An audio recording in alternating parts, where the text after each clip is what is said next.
Is it working? Oh, there we go. Good evening. I'd like to call to order the zoning board meeting for July 11th. Staff, would you please call roll? And any ex parte communications. Indeed. Board Member Olson. Present, no ex parte. Thank you. Board Member Sheehan. Present, no ex parte. Board Member Khan. Present, no ex parte. We'll skip over and say Board Member Solosky. Present, no ex parte. Wow. Board Member Clark.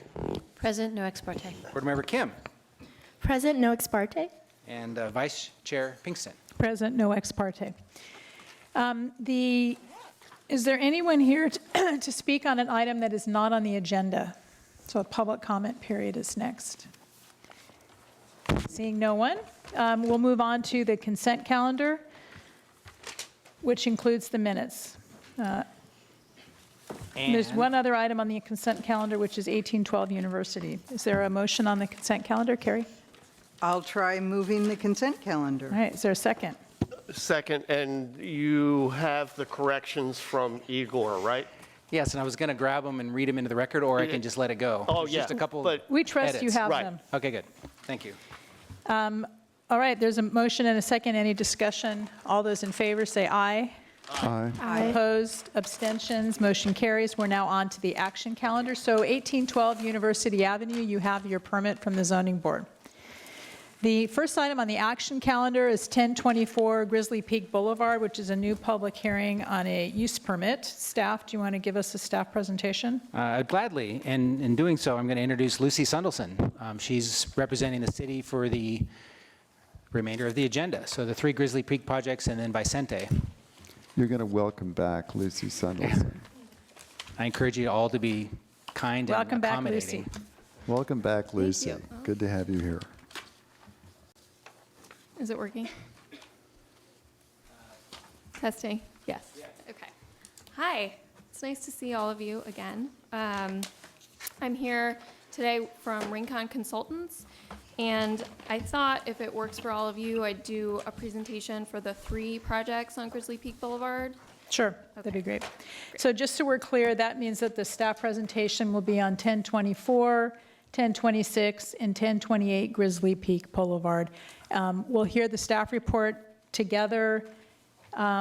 Before we move into the staff report, would the zoning board members, actually staff, this is a question for you. I presume we open and close each hearing separately, or can we hear them together? I was just going to offer that if you wouldn't mind, I think it would be helpful to have all 3 considered as once so the public can come up, and if there's a member of the public that has an issue about a particular address, which could be true and they don't care about the others, we could ask that. But I think it's just for efficiency, it's kind of take them as a lot. Okay, and the letters seem to be about all of them, so I think that's consistent with the public comment we've had so far. All right, so just so we're clear, and do any zoning board members have a concern if we hear these 3 together and we discuss them together? I have no concern. I think that we would still retain the ability and the right to approve 2 and say refuse a third. Absolutely. And one other point would be if we're joining them to allow a little bit more time for the applicant to walk Sure. the board through them. Right. What amount of time do you suggest? I don't Think know. about it I after was you're going to say done maybe with- 8 minutes tops Okay. or something. All right, that too sounds much fair. more than 5. All right, staff report, Lucy. Okay. Thank you. So we're here to talk about 1024, 1026, and 1028 Grizzly Peak Boulevard, which are all applications for new single-family dwellings on vacant lots in the Berkeley Hills. All 3 are coming to you from the same applicant and the same owner. You may have read some of your supplemental material. The owner bought a large swath of vacant land in this area and has plans to develop various parcels. You also may remember, at least some of you, that a similar project was approved by the ZAB in October 2018. That was 1025 Miller Avenue. So the parcels are in the North Berkeley Hills at the corner of Grizzly Peak Boulevard and Latham Lane. 1028 is at the corner of those 2 streets, and 1026 and 1024 are north of that parcel with frontage on Grizzly Peak Boulevard. The projects are in an area that is characterized by a mix of 1 to 3 story single-family dwellings. And the neighborhood hills slope pretty substantially downwards from the northeast to the southwest and provide views westward towards the San Francisco Bay. Given these hilly conditions and the limited ability of on-street parking, dwellings in the area tend to include attached 1 or 2 car garages within front yards. All 3 of these projects are requesting a use permit to establish a single-family dwelling, and all 3 of those dwellings would be built in against the existing slope of the sites. They also all request an AUP to reduce the front yard setback. In all 3 of those cases, that setback would be reduced by the main building and attached 2 car garages, as well as an attached driveway structure, which would extend from the main building to the front property line. So the reduction is actually for a 0-foot front yard setback. 1024 has would have its own driveway, and 1026 and 1028 Grizzly Peak Boulevard would have a shared driveway. Before I go into the findings in my staff report, I'll note that we've received letters both in support and opposition of all 3 of these projects. Concerns that have been raised are that the applicant has not been transparent about his development plans. You can refer to his letter of clarification that describes his plans and the history of how he bought the property. There are also concerns about the safety of the new garages, their distance from the front property line and the street, the access to the driveways, and access for emergency vehicles on the street. So we're recommending approval for all 3 of these projects. And I'll go through some of the findings that I think are most important here. Aside from the front yard setback, all 3 buildings meet all development standards, including usable open space minimums, lot coverage maximums, minimum number of parking spaces and stories, and maximum height and average height.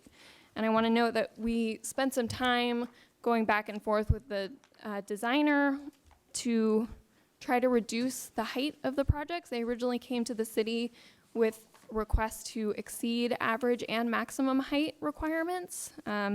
And the designer worked pretty hard to reduce those heights so that he wouldn't need to request those AUPs. So submitted shadow studies show that all the dwellings would affect neighboring residences, including the new residences if they were approved, but that impacts would be limited in duration and effect and would be consistent with the shadows created by the development pattern and allowable building envelope in the neighborhood. We also find that the projects would not unreasonably obstruct views.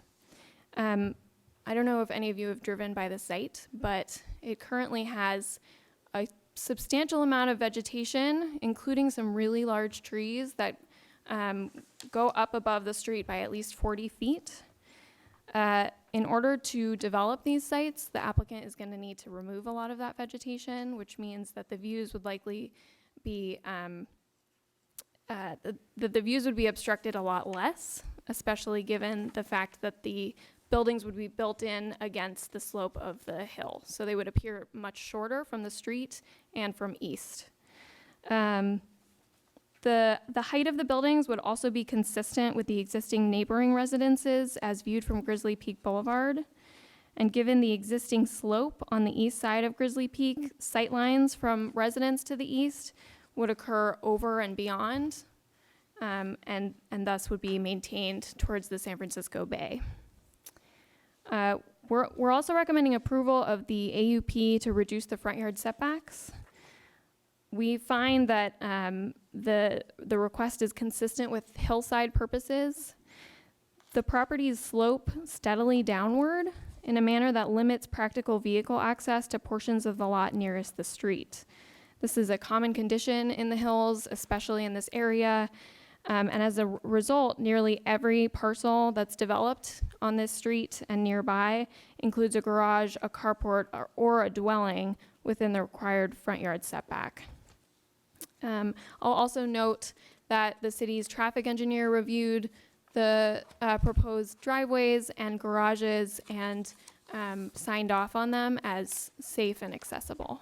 So I'll finish there, and if there are any questions, I'm happy to answer them. Questions from the zoning board? Yes. Charles, and then Carrie, and then John. I was reviewing the staff report, Lucy, and looking particularly at the front yard setback, which is 20 feet in all three cases per code. And it says it's 0 feet in all three of them. But what I'm seeing on the plans doesn't look like 0 feet. Is there an explanation for that? Yeah, that's a good question. So you're right, the main buildings and the attached garages they're not at the front property line. They are at least 5 to 10 feet away. Right. But because all of the projects would have attached driveway structures that are built all the way up to the main buildings, we consider that structure a part of the building, and so it leads all the way to the front property line. So the AUP is for a reduction to 0. So if those driveways were built on grade, which might not meet the requirements of the traffic engineer because of the steepness of the grade, but were they built on grade, then we wouldn't, see this 0 setback. Right. But because they have to elevate to make the slope work. Okay. Just wanted to understand what that was about. Thank you. Carrie? Tell me about, hi, sorry. Hi. Tell me about which trees will be removed.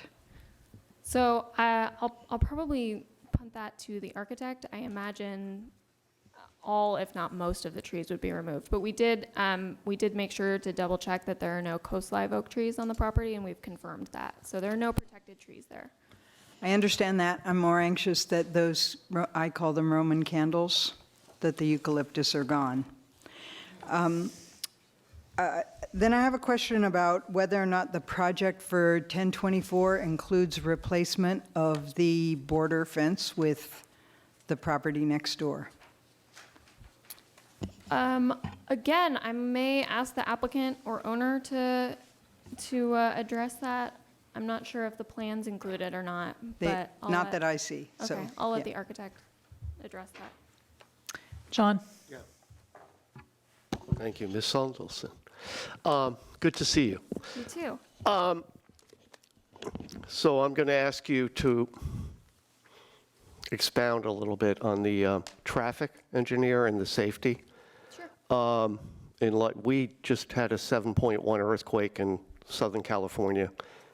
We're going to have one up here sooner or later, right? Sure. We all know that. Sure. It's probably in a fire zone or close to one. What happens with emergency vehicles? That's really my only concern here. What happens in an emergency? Sure, and I am certainly not an expert at this, but what I can say is that the city does have experts that deal with this. I know that this applicant worked with a civil engineer to make sure that the driveways would be safe and accessible, and he went through several iterations with our traffic engineer, many revisions to make sure that it was up to snuff. And I'll also say that if all of these are approved, or if any of them is approved, they will go to the building department. And before they get any kind of permit to do any work, it'll be reviewed by the building department and the fire department. And if there are any issues that need to be resolved, they will have to be resolved before any work starts. Thank you. Any other questions from Zab? Yeah. Patrick, go ahead.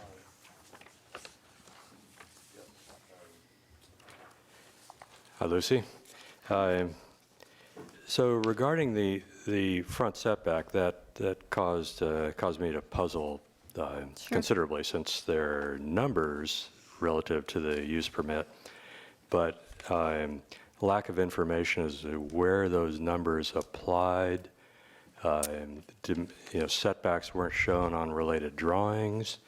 It was very difficult to understand exactly what is within the front setback and what isn't.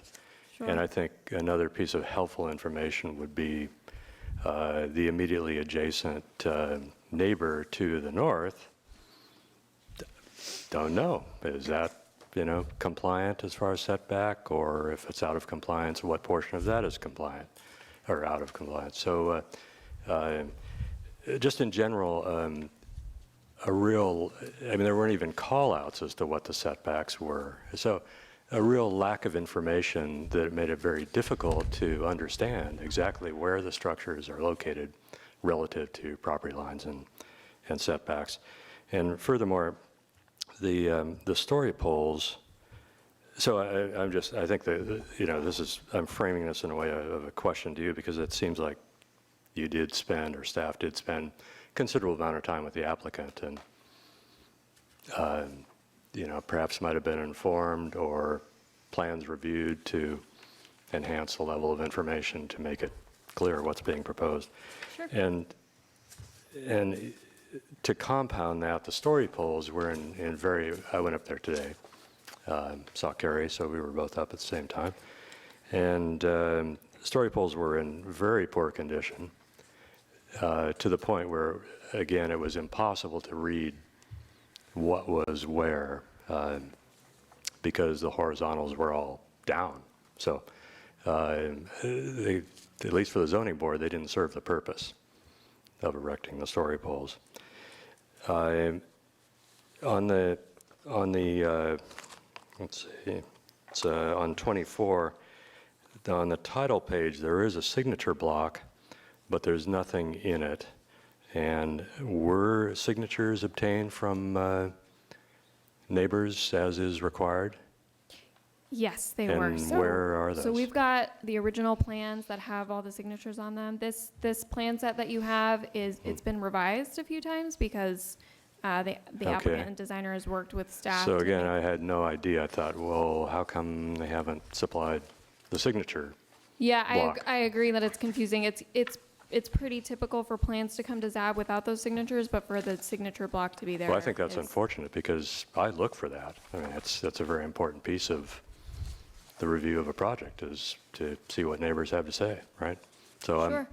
I'm disturbed by that, obviously. Yeah, I take your point, Patrick. I think, just to make sure that we've got everything, I think my staff report talks about any objections that were written down on that signature block.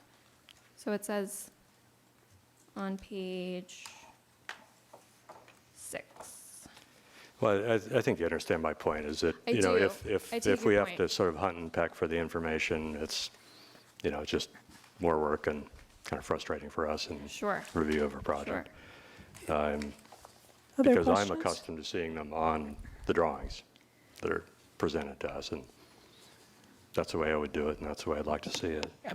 So, If I may, I'd like to just jump in and say that when an application is submitted, staff confirms that the guidelines regarding neighbor signatures are followed, and the project wouldn't be presented if they weren't all signed off by the owners or the tenants in any building. And I want to mirror what Lucy said, that we're sympathetic to what you're saying, and I had never thought about including the signature set in the ZAB packet, but what we do encourage applicants to do is to get the signatures on a set of drawings and kind of make that the master that then they make all the copies from. So we're working to try to make sure that there's not a plan set that's the signature set, and then here's the plan set that goes to the ZAB. So I'm going to take into consideration what you're saying and also offer that, again, just want to reiterate, no project would be in front of the ZAB if all the neighbors weren't consulted. And we do, as Lucy said, try to, in the staff report, summarize what we see so that you don't have to go looking for that. Nonetheless, I'm hearing from you that you like having that visual, so we'll work to see if we can get that in there. Because sometimes we yeah, dive through I think you're suggesting we go on faith that it's been accomplished, and when I'm going to keep the appreciate that. dialogue moving along on this because I think staff understands the point. Are there any other questions for staff? Yes. Thank you. Hi, I was just wondering if the 3 projects would impact at all the stability of the hillside, because I know one of the neighbors expressed concern about that, but if you could confirm if it does impact or doesn't impact. So that's another thing I'm not an expert on, and it's not something that comes up typically for zoning applications, but it will be reviewed by the Public Works Department and the Building Department when it goes for a building permit. If there are any issues or concerns or even little tiny worries about safety, the projects won't move forward unless those concerns are addressed. Okay, got you. Thank you. I have a question, and then I think we should move on to the applicant report. Oh, I'm sorry, Teresa, I missed you. What is the purpose of the rear yard on 1026? They're asking for a rear yard. And did they give a reasoning for that? Because it seems like it's kind of a gratuitous little piece of the building, and it doesn't really seem necessary. Was there a reasoning behind that? Yeah, thank you. Sorry, I missed that in my presentation. You're right that 1026 is the only project that's requesting a reduction in the rear yard setback, and I go through this more in depth in my staff report, and I'll also let the applicant talk about whether or not he thinks that part of the building is necessary. But we are able, or staff believes we're able to make the findings for that reduction, given the configuration of the lot. It's a fairly short lot compared to the lots next door. And it's also because, we also believe it's allowable because the building has been pushed back to allow for that shared driveway, which, most of which occurs at that lot and not at the other one that it shares. Yes, it is. My question is, and then Carrie, I saw you had a question. It seems that all of these, unless I'm reading this wrong, have some sort of like elevated platform that links the driveway from the street to the building, and that seems to be daylight beneath it. Is that correct? I believe that's correct for all three, yeah. That seems to me to be an unusual solution to hillside garage access and adds significantly to the apparent mass of the overall structure, even though it's not part of the inhabited structure, and it may or may not count toward FAR and house square footage and so forth. So I don't, I've lived in Berkeley a long time. I've lived in the hills. I've never seen anything like that, and this is done 3 times. So can you talk about that? I don't know how common it is. Maybe Greg has a thought on that. And I can't remember if 1025 Miller had that either. I'll have to double check that. I will say that the applicant worked pretty hard with the traffic engineer to come up with a feasible way to make vehicle access happen at these lots, which are pretty significantly sloped. So So maybe the applicant can talk about Yeah. that. Okay. Any other questions? All right, applicant, we're going to give your team 8 minutes to present all 3 of these projects.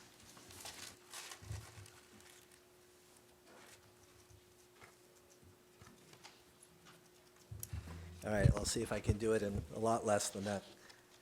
My name's John Newton. I'm the designer of the 3 houses. I think what I'll do is mostly focus on answering the main questions you had that I can address, and then Bernard is the owner, and he can also talk. So regarding the trees, 100% of the Roman fire candles will be gone, and that's always been our plan, to remove the entire eucalyptus grove. And let's see.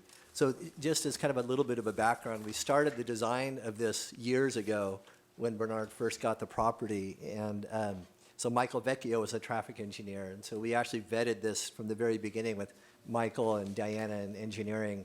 So the idea of like the shared driveway for the left and middle house was part of what we discussed with them, because there's the bus stop and the trying to keep the driveway as far away from the corner as reasonable. So that kind of was the form giver to it.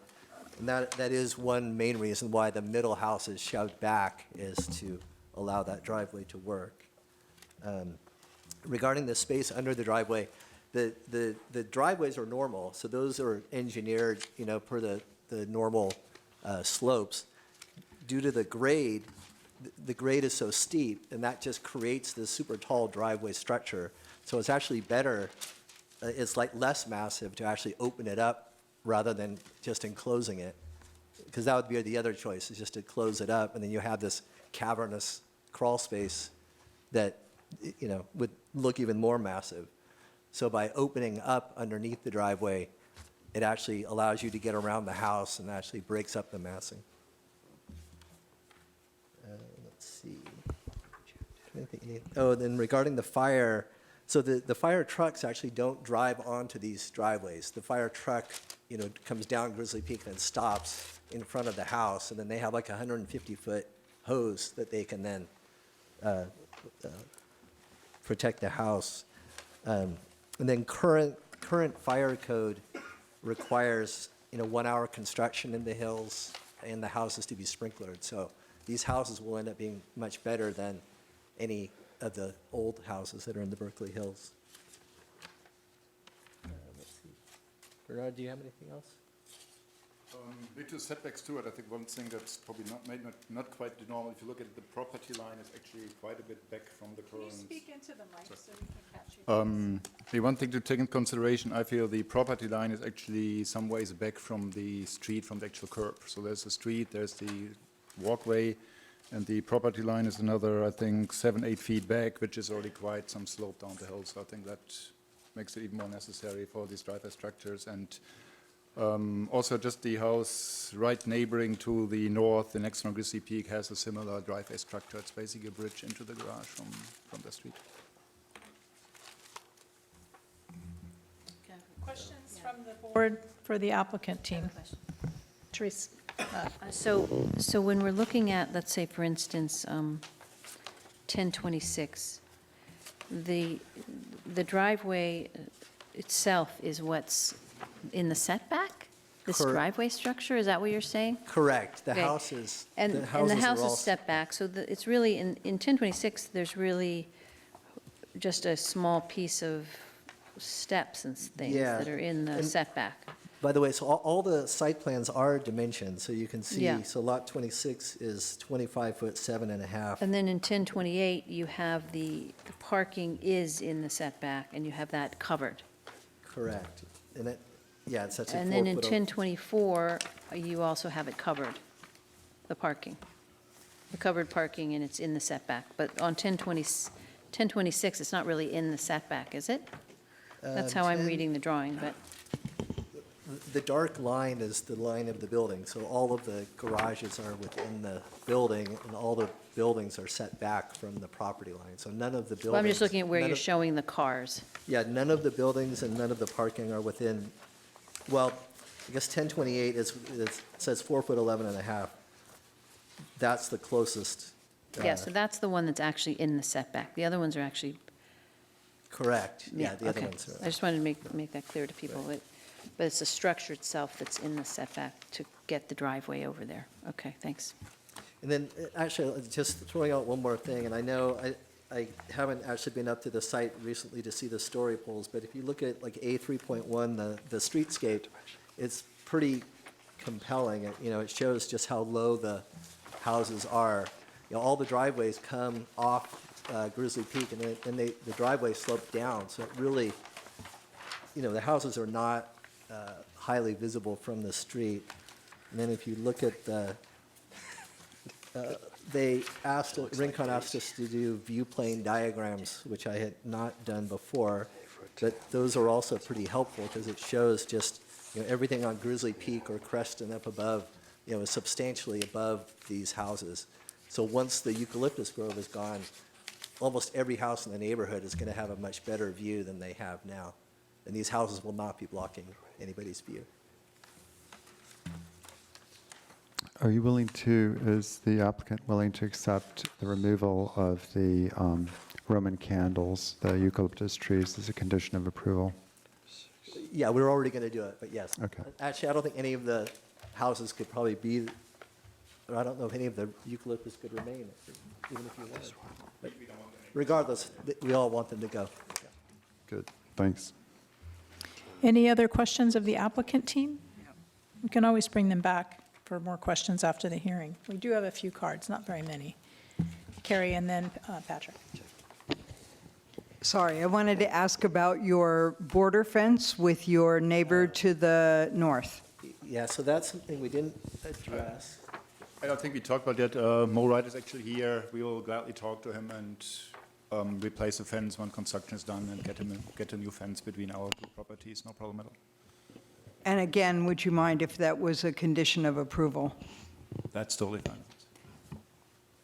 Okay, any other questions? Yes. Patrick?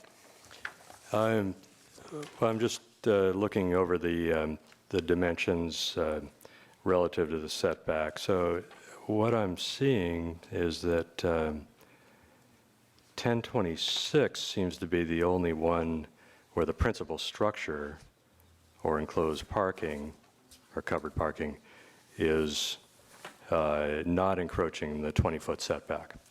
Correct. However, so if you can confirm that. And then, Yeah. however, on the others, let's see, 10,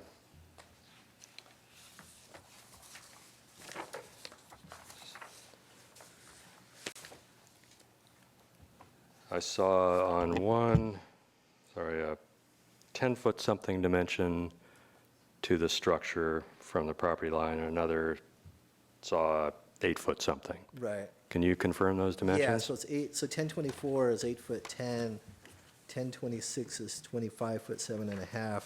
What do you mean 25 foot, 7.5? That's the closest. Oh, yes, point the of middle house, yeah. Building to, Right. correct, and then 1028 is 4 foot 11.5. 4 foot 11. Okay. Just to kind of point out, though, I mean, that's the common condition all the way down Grizzly Peak, you know, probably. Did you 90 document the probably- house immediately next door? Yeah, you can see it here. I mean, the far edge of his house isn't shown, but almost all the houses have. No, did you actually document the dimension of the adjacent house relative to the property line? I'm not showing the dimension, but I Right. have the edge of it on, Okay. from the survey. But just, you know, if you go down, look at Grizzly Peak, almost every house has room for room for a normal driveway, and then there's the garage. Now, so what were the constraints that caused you to seek a reduction in the required setback? Because if Of your the whole site. house was shoved 20 feet back, then you'd have this 40-foot-long driveway, and then the house would be gigantic. It would be even taller, right? If the house is slid down the. Well, no, it just follows a slope, so it would be lower, actually. No, but the driveway is a lot shallower. The allowable driveway slope is much shallower than the grade of the lot. So every foot you slide the house back, you can't drop the house as. Sure, I understand. You're steep as the chasing grade, yeah. with Yeah, the you're with the chasing driveway. grade, but- So that was the rationale for a reduction in setback? Correct, yes. To, To have a reasonable driveway, but then it keeps the house consistent with the neighborhood and consistent with, normal hillside development. Okay, any other questions? All right, why don't we, thank you very much. Let's open the public hearing. I have 4 cards. And since we're hearing these all together, I have 3 cards from Linda Kulish.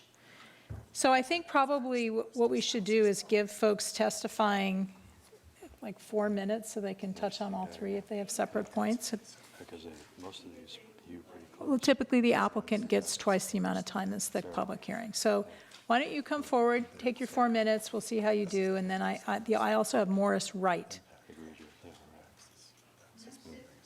Can we get her a mic so she doesn't have to stand? Or maybe have her sit at the staff table? That would be fine. Lucy, can you just scoot down and make room? Yeah, of course.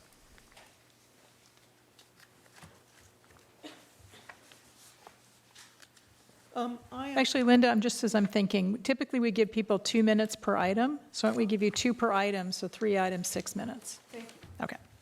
I am unalterably opposed. Pull the mic down so we can hear you. Sorry. I'm unalterably opposed to the plans as they are.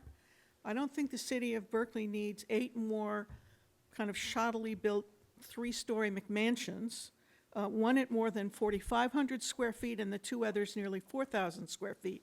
That is all out of scale with the houses nearby, which are pretty much between 1,800 and 3,000 square feet. These are huge, huge houses. And Winfang and Bernwald asked me to sign off. Fang told me that she was going to build this lovely little neighborhood compound for her relatives in China, that she was going to bring everybody. It was going to be kind of a neighborly little compound, and now she's proposing McMansions. She was totally untrue about her intentions. She's not moving into the property that she said she would to live with her family. This is just a real estate investment, and she more or less threatened me that she had the right to build 13 houses on the property, although it appears that she's only going to have a total of 10. I have begged her for more than a year for her to complete her promise that those trees would be cut down immediately. She said they would be within a year. It's been more than 2 years. In addition to costing us a ton of money because they're all over our roofs, they're all over everywhere. We have to pay somebody to clean them. The worst thing that happened for me is that in the winter, those tree leaves become, because of eucalyptus dew, those tree leaves become they rot and they're slimy. I'd like to just offer you a suggestion. It's up to you, and we'll give you an extra, few minutes for this back and forth. But what we're here to discuss tonight isn't the property owner's intent or what they did or didn't say. It's the plans that they're proposing. So if you have specific concerns about the actual plan, the 3 projects before us tonight, it would be really helpful if you would cover those during your time. Thanks. First of all, I want those trees cut down before the beginning of the rains at the end of September, because they pose enormous risk to me. My shoulder was shattered in 4 places and my hand was crushed as a result of the slime that was on my walkway, even though we have it cleaned or raked almost every day. Her failure to keep her word about this makes me feel that she obtained my signature about it under false pretenses. And her failure to keep her word about the trees makes me crazy. I also don't understand in a property that huge why she couldn't have set back the house that's going to be closest to me by another 5 feet. She has this enormous property, and it's being built so that I could reach out and touch her neighbor. The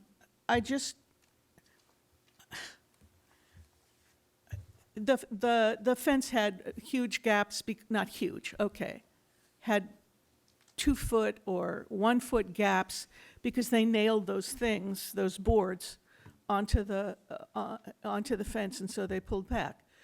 Bernward did in fact fix those, but I just feel like every agreement that they make, they don't keep, including what hours they will or will not have people building, like no weekends, nothing before whatever it is, 8 o'clock. I just feel completely frustrated by it, and most of all, I object to the size. Thank you. Thank you.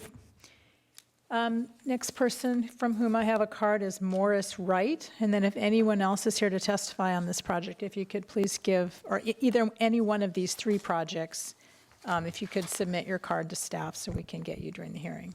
Yes, Mr. Wright, welcome. Hi, my name is Morris Wright. Some people know me by Mo Wright. I live at 1022 Grizzly Peak Boulevard, right to the north of 1024. And my house is sort of the template for these houses. It has a setback, 0 setback like these do. My actual house begins within the setback, within the 20 feet. Because of the steepness of the road cut there, it's a end dump fill along Grizzly Peak right there, which creates an extremely steep situation, steeper than the hill adjacent to it. I have worked with the applicant a lot to kind of get the windows adjusted and the elevation adjusted next to my house so that we don't kind of look into each other's living spaces. And also asked that he push the building as far up toward Grizzly Peak as possible so that it would not extend, further into my view, and also so that our two backyards would be kind of, side by side and not have a house sticking out into them. So I'm relatively pleased with, what's going to happen there. I, too, like Linda, would like to see all the trees taken down. I assume they would do that when they started construction, but if, the sooner the better. So I'm in favor of, I've looked at 1024 mostly, and I've sort of looked at the other houses, and I don't have objections to the ones that I've seen. So that's my statement. Thank you. Yeah. Sorry, Mo. Which is your house? I'm 1022, right next to it. Okay, great. And if I understand you correctly, you actually did not want the houses shoved too far back on the property because, why is that? Well, I wanted them pushed up against the road so that they don't extend down. I mean, as you've heard, they're big Okay. houses, right? So they about line up with the, where my house does. They're a little taller, and also go down lower.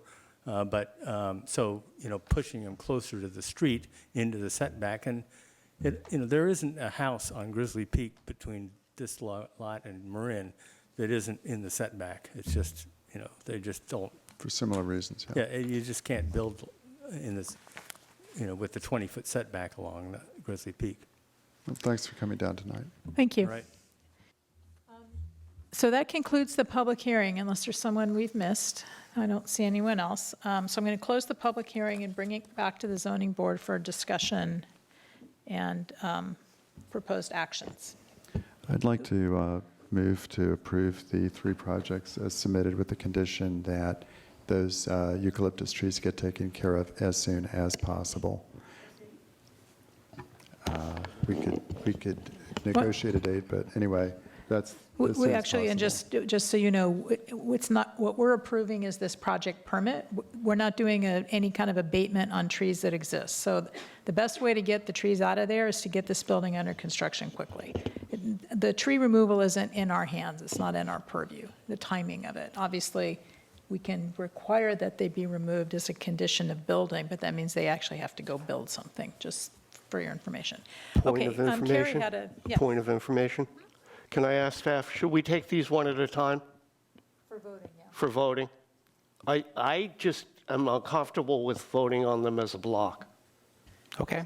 So my intention was to sorry. vote separately, Yeah. and I think that's reasonable. We have a motion to approve them each separately, but we A motion can to vote. approve each one independently. All right, and then, John, do you want to second that? Yes. Okay. Second. Carrie? Could I ask the motion maker to please add on 1024 to add or to require a perimeter fence on the north side adjacent to 1022? Because right now it's got half and half. It was taken out. There's a chain link for part of it and nothing for I part of kind of it. missed that. Is that something that they agreed to do? Yes. In that case, yes. Okay, so we have a motion. It's been seconded. Is there further discussion or modifications to the motion? Carrie? I just want to say, as a point, I was there today. I saw that there had been story poles put up at some point. But actually, the ordinance is very specific about how story poles are put up and then documented, and that information would be given to us, and none of that was. And as Patrick says, the poles were falling down, so they didn't really tell the story. And I'm uncomfortable that I don't feel I have all the information I need. And I just want to say it out loud for the next project that comes down the road up in the hillside zone. We expect to have story poles and documentation. Documentation. Okay. Other discussion? Any additions to the motions? Patrick? No addition, just a comment relative to the discussion about the setback. I appreciate the neighbor at 22 giving us that perspective. I missed that. Was that submitted in writing, by the way? No. Okay. Well, that was very helpful because that suggests a rationale for doing that. However, I do take exception to the blanket statement by the applicant that there isn't a house, until Marin that adheres to the setback. Well, there's a map that was submitted to us that shows otherwise. So that's not a good rationale or a valid rationale for seeking an exception. I think the impact of the neighbor is a valid rationale, and I'd suggest that be the sort of thing that you bring forward rather than general statements that aren't actually true. I have a question of the applicant team. I'm not sure who can answer it, but my question is that the one specific request from your neighbor is that you get these eucalyptus trees gone. Can you agree tonight to just get them out of there, even though you're still going to be working your way through the building division after the zoning board approves it tonight to show good faith? We have no power to compel you to do that, but we'd like to ask you to do that. I think our communication to Linda, as every other neighbor, I think over the years, again, this whole project has been dragging on for some years, has always been, we'll remove the eucalyptus trees about before construction begins. Yeah, so I'm asking you And to that's have a again, slight maybe mod. from just a little feedback to Linda, again, we told at some point it will be hope construction begins within 1 year, but we didn't promise this 1 year time frame, so we will. And I'm not quite sure if construction, taking down the trees might lead to some erosion too or something. That might be another reason not to do it too far in advance. Yes, that's an excellent point. But we will look Can- into that can- or see how much that Can you will be. have them heavily pruned so they don't drop on her yard as a favor to the ZAB? We'll Just do go best take- effort, or take the hopefully still branches this down fall there. to get the trees out of there. We hope now if I don't this want you to gets. destabilize the slope. I think that's a Right, fair comment. And so removing all the trees probably is not a good idea until you're prepared, especially given the time of year we're in and all the rest of it. But I think you probably could prune them significantly and. Yeah, so that might be some, again, I think we already had estimates several years ago. The estimate to remove all those I trees get it. was. I am asking you as a favor yes. tonight. We You're will- going to get, it looks like you're on track to get 3 permits and move this along. We'll and do then- our best effort to get them out of here Thank this you. year. All right, thank you. I appreciate that. Okay, we have a motion. We have a second. I just want to thank neighbors for coming forward and giving us your comments on the plans. Sometimes it's really hard just to react to the black and white stuff we get. Our purview is comparing the application to the rules we have. Not what the applicant did or didn't say, because it's hard for us to prove what happened, who she said, he said. These plans conform to every aspect of the zoning code except the front yard setback. And the one place where the rear yard setback is modified is really to improve the overall site design. And I think having these driveways makes it safer. So I appreciate that there's a concern, but I think if you don't have these driveways that get the cars safely off the street, you actually increase the safety problem. And for the most part, what's in the front yard setback is the driveway to get the car off the street. So I appreciate the comments. Hopefully there'll be some good neighborly removal of eucalyptus trees or not removal, but heavy pruning in the foreseeable future. And with that, I think we're ready to vote. Yeah? All right. I'm going to call this as a voice vote. So all those in favor of the motion as made and amended, please say aye. Aye. Opposed? Abstentions? So that is for the first permit, I'm sorry, this is Abstain. 1024 Grizzly Peak. Abstain. Yeah. And we have 1 abstention. Okay, so is that clear? So for 1024 Grizzly Peak, we have 6 aye votes and 1 abstention. All right, 1026 Grizzly Peak Boulevard, all those in favor, say aye. Aye. Aye. Aye. Opposed? Abstentions? Abstain. Okay, same vote on that project. 1028 Grizzly Peak Boulevard, all those in favor, say aye. Aye. Opposed? Abstentions? That also carries by a vote with 1 abstain. Thank you all very much for coming, and we are now ready to move on to our next. You have your use permits, and those are obviously appealable to the city council. The next application is 63 Vicente, I believe. Hang on just a second. Yeah, 63 Vicente Road. New use permit, staff, you ready to give the staff report? Yes. Lucy. I'm ready. Hi again. Okay, so now we're going to talk about 63 Vicente Road. It's a similar application. It's a use permit for a new single-family dwelling on a vacant lot. This one is in the South Berkeley Hills near the border with Oakland. And again, the neighborhood has pretty substantial hills and some views towards the San Francisco Bay. Also, given the hills, there's limited on-street parking, and dwellings tend to include attached 1 or 2 car garages and front yards. The subject lot is rectangular, and the front portion of it is fairly flat up until about 20 feet from the front property line. After that, it begins to slope pretty substantially. The elevation change from the front to the rear property is more than 50 feet. In addition to that slope, the lot has 2 special characteristics. It's got an open creek that crosses the rear of it at about 20 feet away from the rear property line. And it's also got several coast live oak trees. The coast live oak tree that's closest to the proposed house is shown in the staff report in a couple of graphics. So the project would involve a 3-story single-family dwelling. It would be sited towards the front of the lot, away from the trees and the creek. In this case, the applicant is also requesting an AUP for that front yard setback reduction, and that would be for 17 feet from the front property line, where 20 feet is required, so a reduction in 3 feet.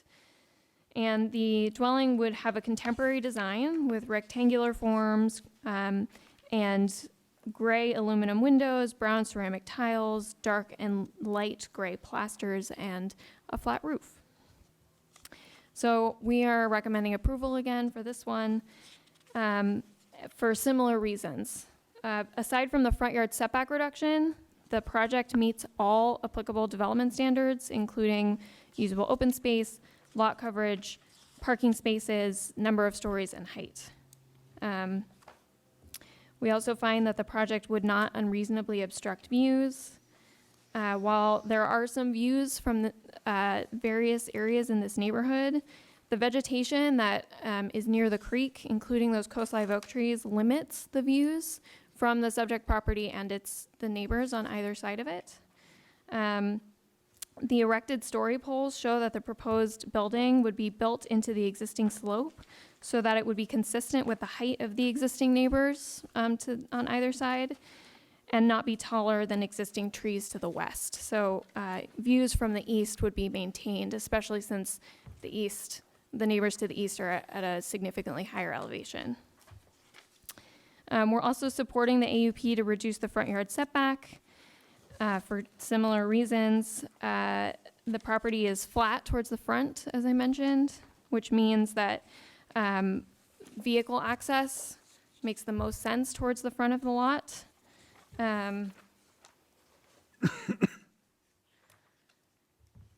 The siting of the building towards the front of the lot would also provide substantial distance from the coast live oak trees and the creek, which we believe would do a significant job at helping protect the creek and the oak trees.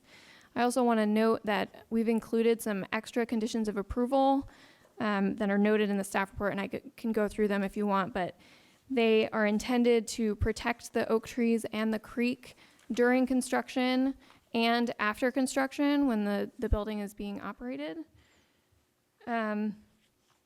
Finally, I want to note that both the applicant and staff have been in contact with neighbors who have expressed opposition to this project, and you have in your supplemental materials several letters explaining their points. Prior to submitting to the city, the applicant went around and asked for neighbor signatures. One of those neighbors did not sign the project plans. That neighbor's at 7D Vicente. And you have a letter from that, or I think a few letters from that neighbor. The staff report goes into the conversations that the applicant had with that neighbor prior to submitting the application to the city. The neighbor expressed objections to the design of the building and the massing, the reduction in parking on the street, and worry about protection for the creek and the trees. And the applicant, in his statement, goes through or lists the things that he did to try to address some of those concerns.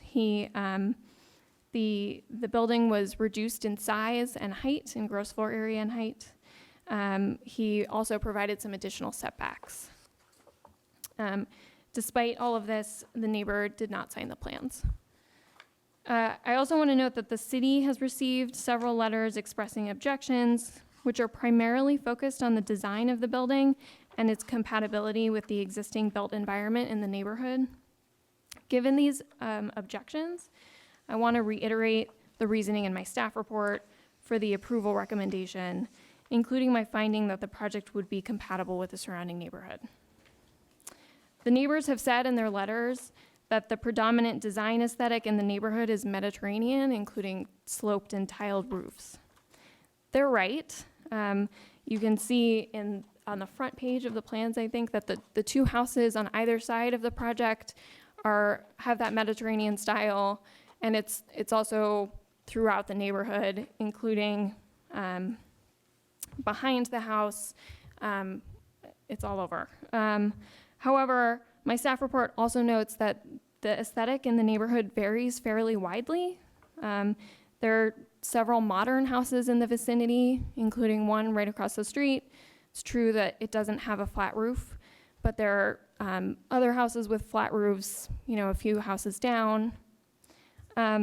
Moreover, and perhaps more substantially, since the code does not require that all new construction have the same design aesthetic or roof form, we find that the project is compatible with the neighborhood because the proposed use is compatible with surrounding uses and with allowed uses in the district, and because the massing, height, setbacks, and the siting of the building on the property is all consistent with the development pattern in the neighborhood.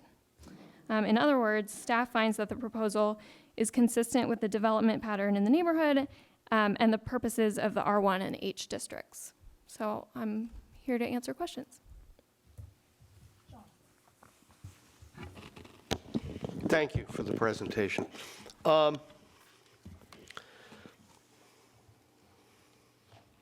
don't have a problem with the design and a flat roof, but I do believe you build a flat roof at your own risk, no matter where you are. There is a little bit of a discrepancy, I will note, in the schematic here, that we have the plans, and in the staff report, the staff report indicates 3696 square feet. The plans indicate 3315 square feet. So I'm just, is the difference the garage? Is there something I'm missing here? Oh, that's a good catch. I'll have There's the about applicant- 300 square feet in Yeah, discrepancy. I'll have the applicant confirm that, and he Okay. actually asked me about the number that I used. in the Maybe staff 300-400 report. square So feet, And whatever. I'm looking at his tabulation form. The gross floor area is the 3696 number. That's on the right of that. Right, So that includes the garage. So yeah, okay. You're It right. includes the garage, and Yeah. maybe the other one doesn't. I don't know. I'm not sure. yeah, that's right. All right, thank you. I have a question. So from the plans, it looks like, I see that the garage is in the front yard setback a little bit. But there's also what amounts to other pseudo-structures in what appears to be the front yard setback, including like a mailbox plinth and a wall that has an address on it, and then the part of the trellis structure that's supported by a wall in the front yard. And does the applicant have any particular rationale for why they're loading things into the front yard setback that are unrelated to the driveway or parking, which is required to, get cars into the property? I'll let him answer. I would say, I know that he added the trellis and the landscaping in order to try to kind of reduce the visual impact from the street, but I'll let him Isn't landscaping and trellis work allowed in the front yard? Well, I guess what, Teresa, what I'm wondering is that there's like a fairly, there's this mailbox, there's this wall, there's another like two-dimensional That wall. looks like landscaping, but is Well, that this- allowed? That's thi- what I was asking. Is that part of, that's allowed in the setback? I would think. It appears that the trellis is outside of the front yard setback. It is, completely. But some of the landscaping and the retaining, not retaining walls, but these yard walls, for lack of a better term, wouldn't be regulated by zoning because they don't exceed 6 feet. Got it. And they don't have a roof or have area within. Okay, thank you. All right, any other questions? And with that, we have the applicant team come forward and do a presentation. You guys have 5 minutes.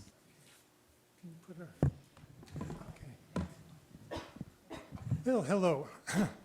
My name is Christopher Brown, and I represent the 63 Vicente. And my son, oh, there he is. That was quick. My son and I are boutique builders, and we really take pride in what we do. And so each house we do is for us is really a work of art and a work of love. We're hands-on builders. So a picture's worth 1,000 words, so let's start with our first picture. Whoops. Well, while that's coming up,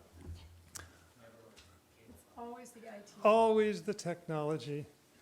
What we did is when we bought this lot, we've built a house on Alvarado, and we've also built a house on Vicente, so we're very familiar with the neighborhood and the traffic on the neighborhood and the aesthetics of the neighborhood. So we really wanted to pay attention to that.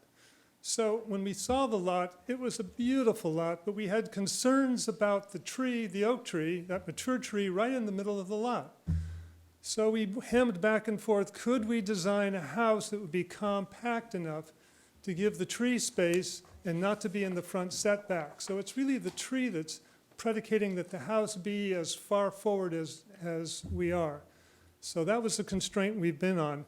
We've also redesigned the house 3 times after meeting with our neighbor to try to move the house back as far as possible and down as far as possible to have the maximum view corridor. And I think we've accomplished that. Also, we've kept all of the trees basically on the property, and we've allowed for a view corridor to the right. So you can see right now the 2 houses represented on each side, and our house is right in the middle, and you can see that it's right in keeping height-wise with the rest of the neighbors. So what you're looking at is that to the left of our house, you'll see that the trellis goes along and sort of matches and mimics the trellis of the house next door, giving it kind of a added sort of a tie-in with it, and also breaks up the front of our house so it's not as massive. It gives it an architectural piece. Now, when trees grow up in front, that'll be mitigated because the trees will hide the whole front of it and provide for a very private front yard. And that was the idea with those walls, is to provide a front yard because the front yard is sunken down because the whole house is sunken into the ground because of the slopes. So that's our rationale there. Let's go to the next slide. This is another shot of the house. And from there, you kind of see the massing and how far back the house is. Our actual massing of our house is farther back than the houses on either side. So we've done our best to do that. And you can see that our garage is actually sunken. So you drive down into the garage like the neighbor to our right. Our next slide. This is a house that was very close to ours on the same portion of the street, and that house was built probably a year or so ago with a very minimal setback, and it's very high in comparison to ours right there on the street. Next slide. Here's another example that's very close to our house of another type of style, so just to give you an idea of what's available in the neighborhood. Another slide. Here's another one. This is a couple houses away from ours. This is a very steep portion of the street. Another slide. This is our neighbor's house that's adjacent to us on the right side. And you can see how his driveway needs to go down. And his driveway isn't as deep as ours is.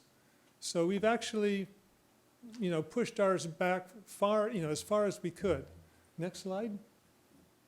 This is directly across the street from our house. That house would look to our right. Next slide. This is the house directly across the street from us. And you can see how tall this house sits, which looks directly over the top of our house.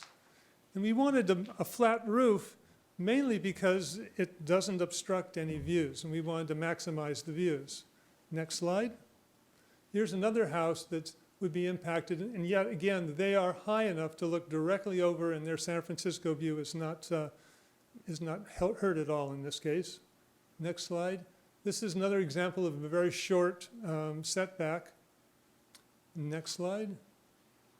And I think this is our last slide, and this one is just to show you another piece of architecture that not all the houses on this street are Mediterraneans. Are there any questions? Any questions? All right, seeing none, thank you very much. Okay. All right, I'm going to open the public hearing. We have two cards, Christopher Brown and Beth Dean. Christopher?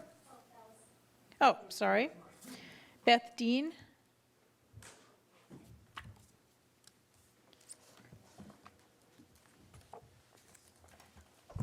Hello, my name is Beth Dean. I live in the house across the street and look directly down on this development, so it's going to have a big impact on what I see every day out in my dining room. And I don't have a slick presentation, but I did last night at the suggestion after I talked to Lucy to bring some pictures of the neighborhood. So I'm going to pass these around.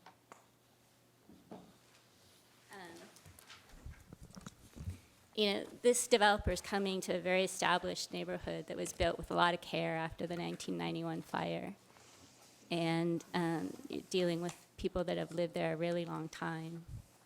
And, the general plan does require consistency with the pattern and style of the neighborhood.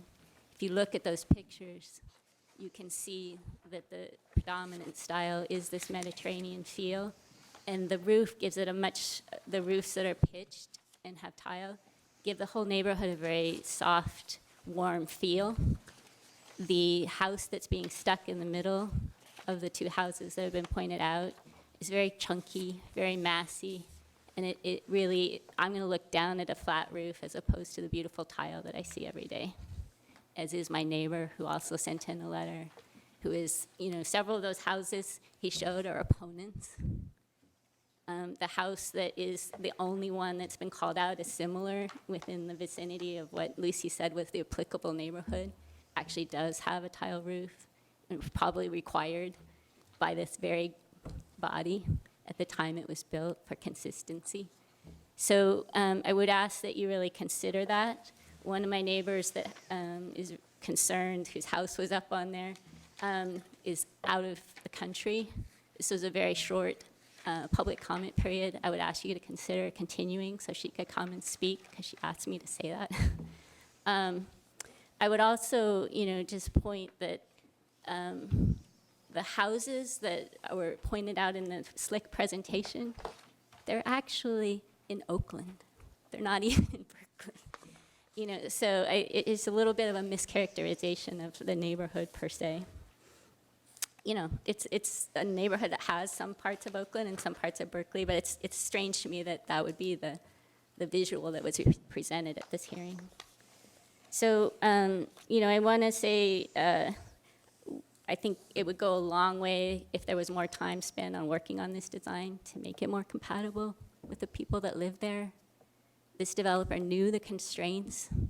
The tree has been there for many years. The stream was there. It's beautiful. But he shouldn't be given rights to, get special exceptions and variances to accommodate what was already there. That just doesn't seem right. Thank you. Can I ask a question? Yep. What's your address? 70 Vicente. So it's 70? Yeah, it's the house. It's in the pictures there. Thank you. Yeah. Thank you.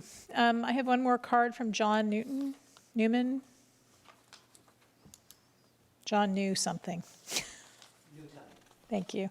I should know that by now. I actually was curious when I saw the address, so I stayed and I have to say, so I knew nothing about this project, but I am impressed with what I saw, and I think they presented themselves well. I actually have a house approved at 90 Vicente, which is next door to one of the photographs they showed. That is a contemporary house as well. It's next door to that Art Deco-y one. Happens to be in Oakland, the first house in Oakland. But I think that eclectic design is good, that it's actually better that they don't just mimic the houses next door. So I would just say modern is good in that case. I like traditional and I like modern, but I think in this case that you should not use the tile as some kind of compelling reason to not accept their house. Thank you. I see someone filling out a card. Would you like to speak on this item? I would. Okay, thank you. Why don't you just come forward and introduce yourself? I'm sorry to be late. My name's Brian Washington. I'm Beth Dean's husband. I live at 70 Vicente Road. And I submitted an email yesterday that I hope got into the record. I'm looking for some confirmation.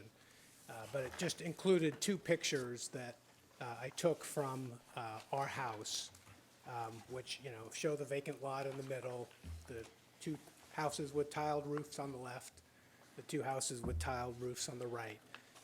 So I would just reiterate the comments that I think we really need to have some work done to blend the proposed house so that it is consistent with and blends in with the neighborhood. And then my second comment for the developer and for the city is, you know, when it comes time to construct a house, our road is crumbling. There's huge chunks of road that you pick up and walk away with, and as it is right now, and we all know how impactful construction is on roadways. So there really needs to be something done to the roadway before construction begins, if we get to that point in this situation. Thank you. Thank you. Are there any final comments on this item? Seeing none, I'm going to close the public hearing and bring it back to the zoning board. Does the applicant want to come back and address any of the comments raised in the public hearing? Okay. So back to the ZAB for discussion and motions. Who would like to kick us off? Patrick, or John, sorry. Thank you. I do note the concerns by neighbors about compatibility. However, I'm not here, I can't speak for all of my colleagues here, but I'm not here to redesign a house. Property owner, if they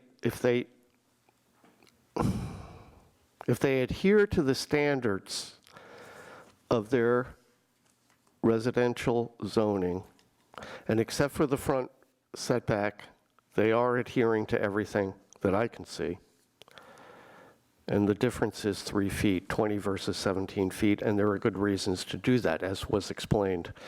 I'm not here to redesign a house. I don't find the design distasteful. I actually think it's a fine design.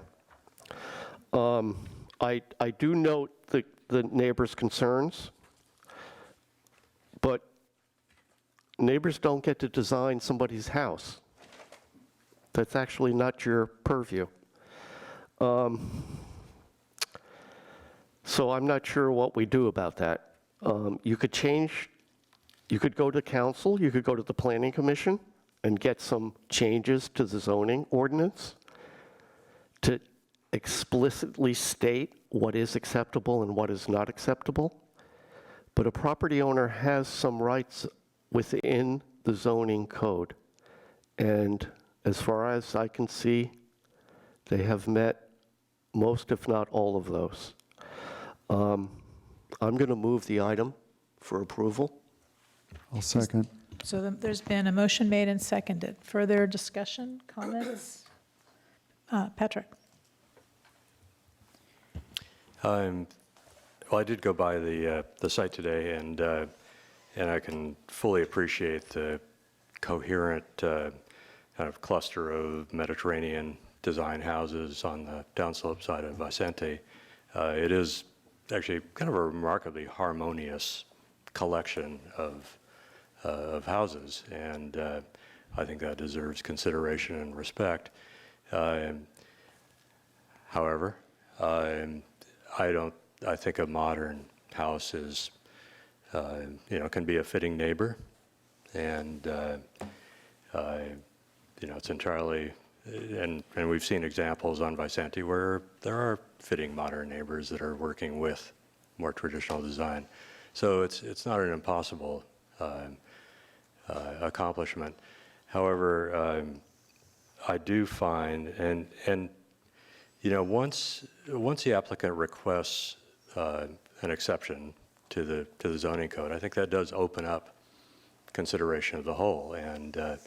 And yes, it's 3 feet, and you might say only 3 feet, but I don't actually find a compelling reason to seek that 3 foot.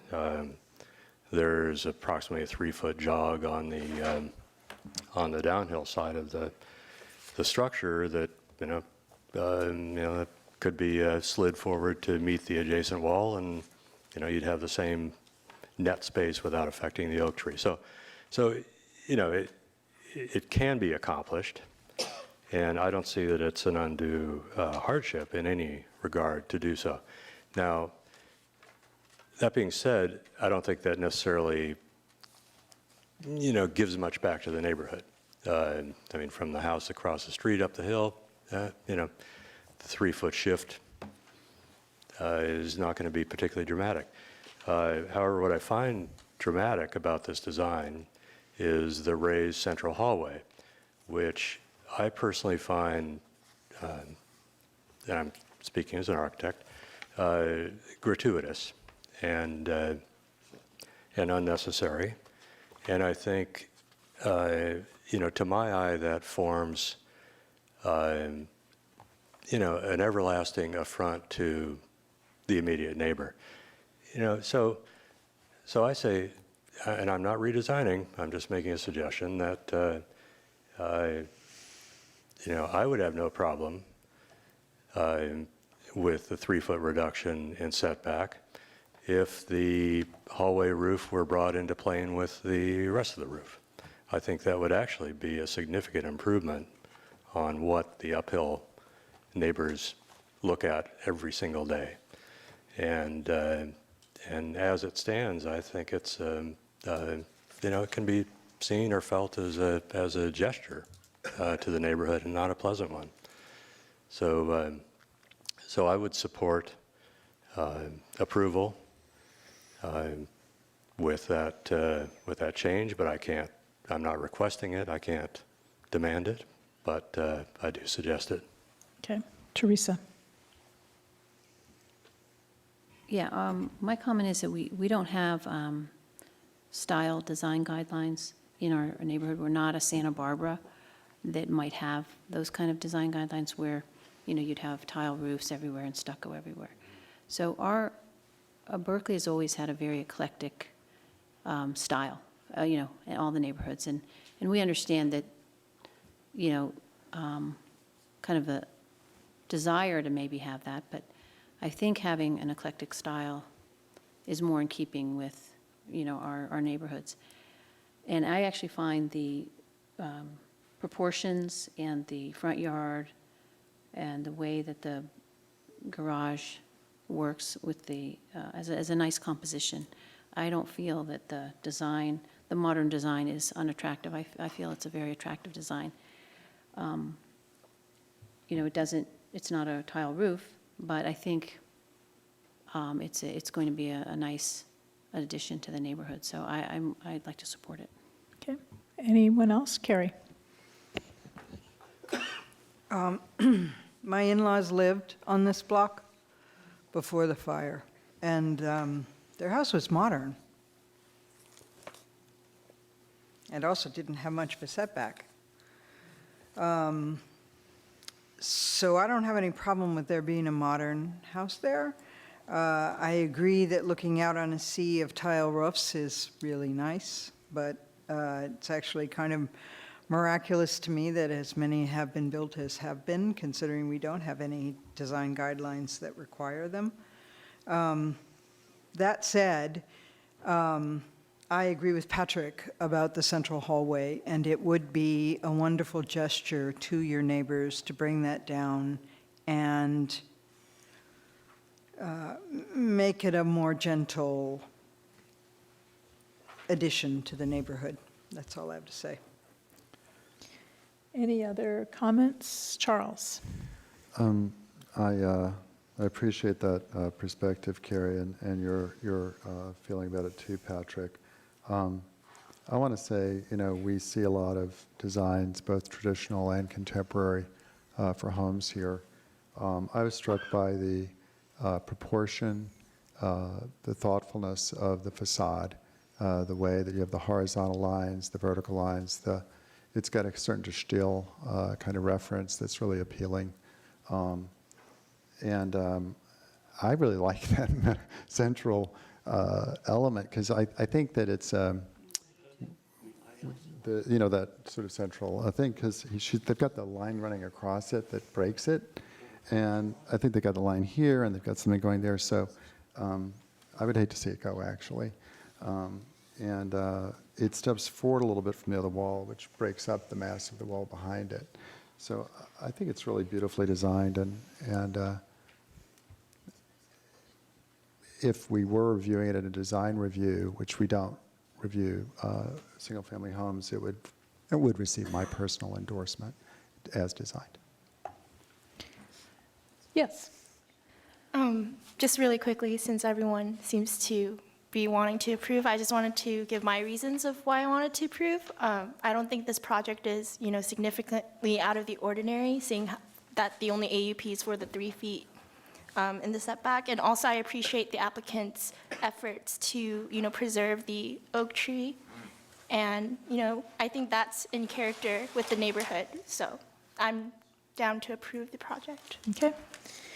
I just want to, regarding the central tower element, the house immediately across the street at 70 Vicente Road, I probably wouldn't call that Mediterranean. It has lovely pitched roofs, but it also features a central tower element that drops up above. And I think although this is a more modernist expression with a flat roof, that having that central tower element not only softens the architecture of the proposed project, but softly suggests that it does fit with its surroundings, even though it doesn't have a tile roof. And I think one of the things we see in many neighborhoods in Berkeley Berkeley was an older community, right? Much of Berkeley was built out over 50 years ago. And so anytime a new home comes in, the choice of the architect is either do you reflect what was built a long time ago, or do you do something that is of more contemporary taste and design? And Berkeley is filled with examples of homes that were contemporary at the time they were built over the last 100 years. So a home built in the 50s looks like it was built in the 50s, 70s looks like the 70s, the 2019s are going to look like this era. And I think that's a natural evolution of a community that grows and changes over time. So I don't think we are not Santa Barbara. We are not trying to have one flavor of architecture in every neighborhood. And I think when you drive around town, you see that evolution. So I find that overall this architectural evolution is appropriate. I appreciate that you prefer one style over another, but as someone pointed out, we don't have architectural guidelines, and your preference is going to be different from someone else's preference, and on their property they get to choose. I think that the things that we look for when we comment on these, is it obnoxiously in the view corridor of the neighbors? And the applicant showed that this really does fit quite nicely into the existing roofline composition along the street. I didn't fully appreciate how much the homes on that side of the street actually have themes, these front yard architectural walls, the trellises just behind the walls creating a private courtyard.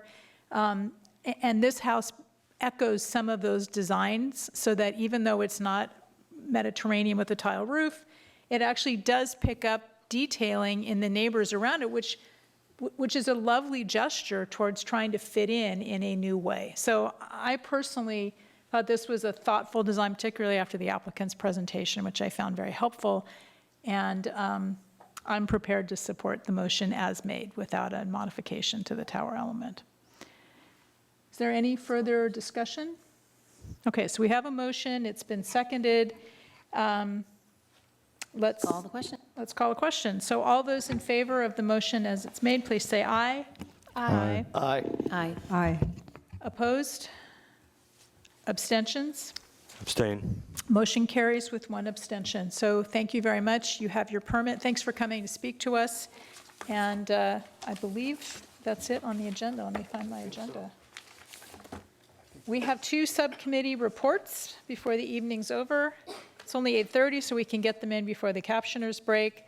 One is from the Joint Subcommittee for the Implementation of State Housing Laws, and the other is from the Design Review Committee. Are there any subcommittee reports? Anything folks want to share with the whole ZAB? Charles, was there anything you wanted to share? Well, I guess not. Whatever. I had something I wanted to bring up, Okay, Teresa. but I'll wait till those guys are finished. So, guys? Charles, Patrick? We're doing subcommittee reports. Do you guys have anything from the Design Review Committee or the J-Sizzle Committee? No? Nothing. Teresa? No, Sorry. but I did want to bring something up. On the minutes, Greg, what I noticed is sometimes we have minutes and they'll refer to as conditioned by the zoning board, but it doesn't say what those added conditions were. And I think that it would be helpful to have that, especially when we get these remands or anything like that. And I noticed that the minutes don't usually include that.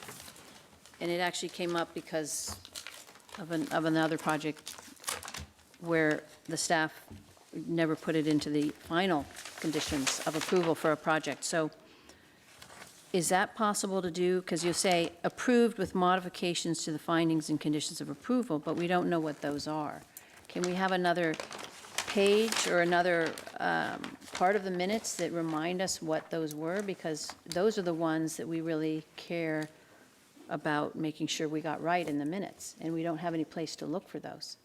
And they're often not even on the website easily. I think that's a great comment, and I'm curious, and maybe the process has changed and I'm just out of date on this, but when the city released notice of decisions in the past, we would forward them to the board. Are we still doing that? Yes, you do. You Yes. forward them via email. Okay, and I don't know, I mean, the timing of them would be, usually within a week, you would get those. I'm not saying that that satisfies, but I just wanted to say, is Yeah, that still it- happening? right, okay. But having it recorded in, I'll think about it. I'll see Yeah, what we can do. because I think mean, that hear- those are the things that, like, when we're in design review, we pay attention to those a lot, like, did they get the idea of what we actually were saying? Mm. And then I just, yeah, I can, and I know on that remand, it would have been helpful to have some of that at hand very Which easily. remand case was it that Well, was the one, problematic? Hey, the one we had last week, or last. since this is a Oh. sort, I would characterize this as something you guys could work out without the whole ZAB. Yeah. So I would like to adjourn the meeting, and then Okay. you can continue the conversation. Is that all right? Yep. So I'm going to adjourn this meeting. Thank you all. Thank you. Thank you very much, Denise.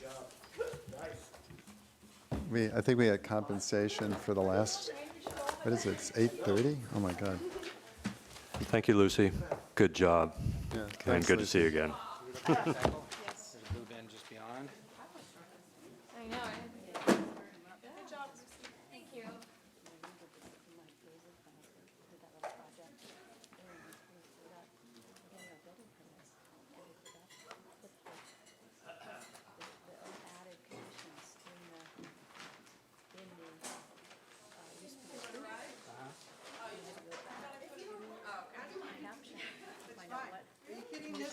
And then I was thinking to myself, yeah, you know, and I was trying to figure out what was going on, why I was in there, and then it was very confusing. And I was, we were looking at the condition, like, oh, where are they? I couldn't find them anywhere. Anyway, so then I was thinking, you know, that's true, a couple times, I can't remember. Oh, yeah, that's right. Added onto that. I don't know if it's, is it too much work? To put that in the minutes for you guys? For the added ones. No, I don't, You know what I mean, the ones where we I mean, kind we're of, already we writing it, we tweak. would just need to go get it from the notice Yeah, of decision and and put it make in sure, there. that's a way to make sure it gets into the, because this was, Thank you. you know, See you in I don't know September. if this is a common thing that happens, but I just well, anyway. Every once in a while, we have stuff that gets mixed up or messed. Or you forget to put it in, exactly. And they were minor conditions, which aren't even applicable to our little project anyway right now, but it just bothered my head. And I said, hey, that's right, we never actually got to see those weird conditions that we And I kind of guess tacked even if we on. send you the notice of decision, it doesn't say this was added by the ZAB. Right. So, It doesn't necessarily say those extra ones that were just kind of special. Because you read the whole, you know, the typical conditions, and then these were these extra conditions. So anyway, it might be a good idea. yeah, I'm Anyway, think taking about it in. I appreciate you making that comment.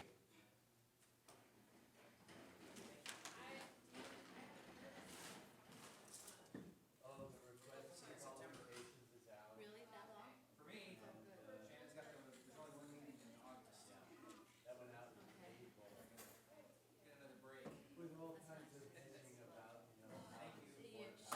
She should get a break for that 2 a.m. meeting.